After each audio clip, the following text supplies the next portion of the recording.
Halo semua, perkenalkan nama saya Azrul Julian Syatra. Di sini saya akan menjelaskan mengenai artikel yang saya pilih dengan judul Upaya Penegakan Hukum Pajak di Indonesia. Nah, lalu apa saja ya yang menjadi upaya penegakan hukum pajak di Indonesia berdasarkan artikel tersebut? Nah, penerimaan pajak konsisten menjadi breadwinner atau tulang punggung dalam APBN Indonesia setiap tahunnya. Melihat besaran pajak dalam APBN pemerintah dan otoritas pajak di Indonesia berupaya untuk mengelola administrasi perpajakan dengan prinsip keadilan, kepastian hukum, dan efisiensi sebagaimana tercermin dalam asas-asas perpajakan. Untuk menjamin hak dan kewajiban wajib pajak dan sistem keadilan dalam perpajakan, DJP memberikan ruang lingkup upaya penegakan hukum yang dapat ditempuh wajib pajak, diantaranya keberatan, gugatan, banding, dan juga peninjauan kembali. Nah, kita masuk kepada upaya penegakan hukum yang pertama, yaitu keberatan.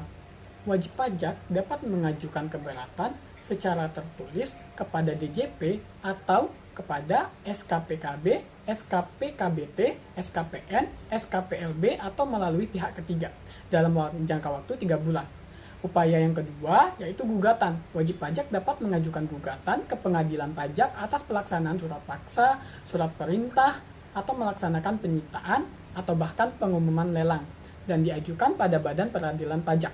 Upaya yang ketiga yaitu banding. Wajib pajak dapat mengajukan banding hanya kepada Badan Peradilan Pajak saja atas surat keputusan keberatan, dan keputusan hasil banding itu memiliki hukum yang tetap atau inkrah.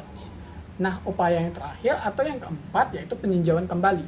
Peninjauan kembali ini dapat diajukan kepada Mahkamah Agung untuk memeriksa dan memutus kembali putusan pengadilan pajak. Hal ini hanya dapat diajukan berdasarkan alasan-alasan tertentu saja. Nah, sebagai kesimpulannya, upaya hukum pajak di Indonesia merupakan langkah yang dapat ditempuh oleh wajib pajak untuk menyelesaikan sengketa pajak dengan otoritas pajak secara adil dan juga sesuai dengan ketentuan hukum yang berlaku.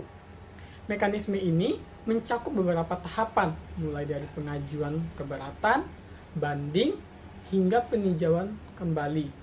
Selain keberatan, banding, gugatan, dan juga peninjauan kembali, terdapat pula alternatif penyelesaian sengketa pajak melalui mediasi dan juga diskusi antara wajib pajak dan otoritas pajak. Sebelum menempuh jalur hukum yang saya sebutkan tadi, hal ini bertujuan untuk mengurangi beban administrasi dan menghindari proses hukum yang panjang dan juga kompleks. Sekian presentasi yang dapat saya sampaikan, semoga bermanfaat. Saya akhiri, Assalamualaikum warahmatullahi wabarakatuh.